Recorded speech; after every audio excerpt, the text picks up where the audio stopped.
Hey everybody, Shane here with 3MG TV, and today we're going to be talking about the hip hop and rap side of things. We got Wise One Pete in the house today, and we're going to talk about recording rap vocals.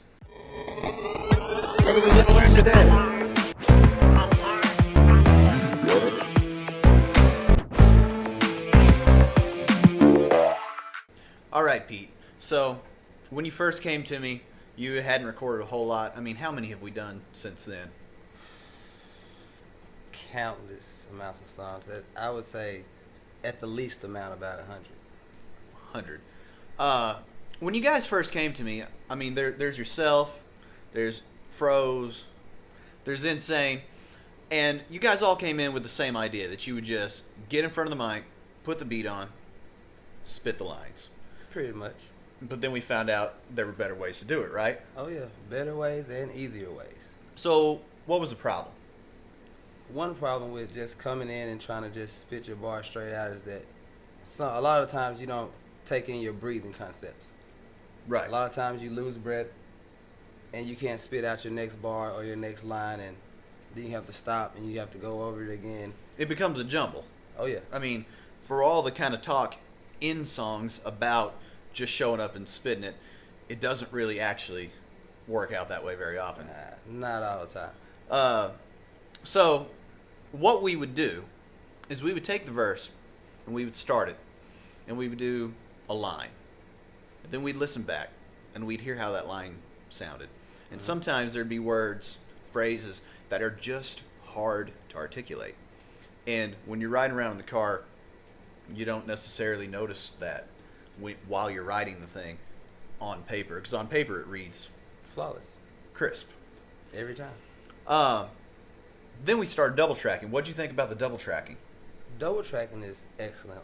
It brings your vocals out a whole lot more, puts more oomph on what you said, so people can get more of an understanding and actually understand what you're saying. You want to do some examples? Yeah. Straight cool. bars, and then we'll talk about how we break them up to give you guys an idea of what might help to add some articulation, let people know what you're actually trying to say, because I think that's probably the most important part.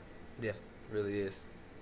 All right, so we've got some percussion from the iPad. We're just using GarageBand's Auto Drummer, and Pete's got some bars on his phone. So we're going to go through it straight, and then we're going to stop and talk about how we would break it up to make it as clear as it could be.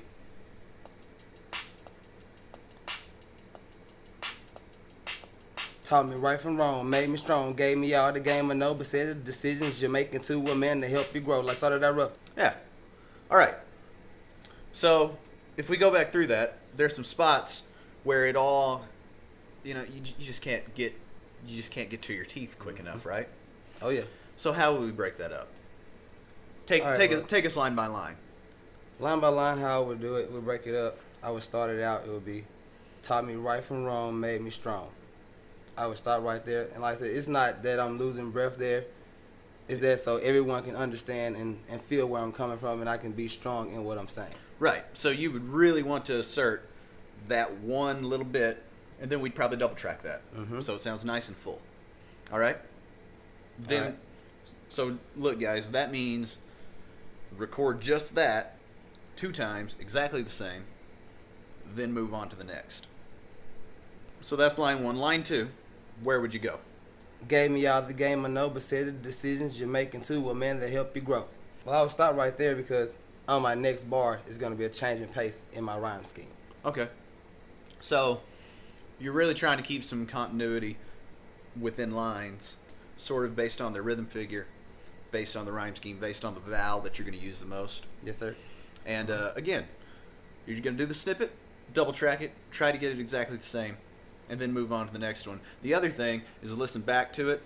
A thing I always do with you guys too, and I'm sure you know, is if it takes 2 or 3 takes to get a line, to get it crisp and clear, then I'll start the recording at 2 lines before. That way, you can be playing that in your head, and by the time it's done, it doesn't sound like it was cut up. Yeah, gives you time to think it over, gives you time to smooth everything. Right, in. and to kind of fall into the track for the new bit rather than sort of just start. Because it can get where it sounds like a chunk and a chunk and a chunk, and that's not what you want. Gotcha. And like I said, with that happening, it sounds like we're still flowing straight through, nonstop. Right. Yeah, right. I mean, it sounds like the best that you could ever possibly do it in just a straight delivery. So, there you go. That's a little bit about how we like to break up the lines to make everything more clear, and double track it to make it fuller. We may talk about that in another video. Anyway, I hope that helped. Wise One in the building. He's going to be around for some more videos. Leave some comments, ask some questions. Let me know some tips that you have for recording rap vocals. It's a very common thing. It's easy money. 100 songs. Oh, yeah. We'll see you next time. Take it easy, people.